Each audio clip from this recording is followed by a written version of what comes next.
অসমৰ এজন জনপ্ৰিয় কণ্ঠশিল্পী শিৱসাগৰৰ নিবাসী নীৰ দীপাংকৰ আমাৰ মাজত আৰু নাই। আজি পুৱা শিৱসাগৰৰ নিজ বাসভৱনত নিদ্ৰাৰত অৱস্থাতে শেষ নিশ্বাস ত্যাগ কৰে কণ্ঠশিল্পীগৰাকীয়ে।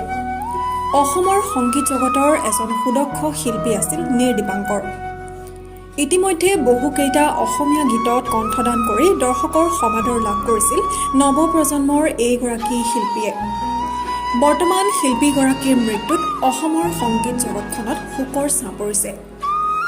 তেওঁ সংগীতত কণ্ঠদান কৰাৰ উপৰিও বহুকেইটা সংগীত লিখিছিল। তেওঁৰ কেইটামান জনপ্ৰিয় গীত হৈছে টুপ টুপ চিঞৰ নীলিমাৰে কোলাত ইত্যাদি। এই গীতসমূহৰ জৰিয়তে অসমৰ সংগীত জগতত খোজ পেলাই দৰ্শকৰ সমাদৰ লাভ কৰিবলৈ সক্ষম হৈছিল শিল্পী নীৰ দীপাংকৰে। আমাৰ ডিমৌ নিউজৰ পৰিয়ালৰ তৰফৰ পৰাও শিল্পীগৰাকীলৈ জনাইছোঁ একাজলি শ্ৰদ্ধাঞ্জলি।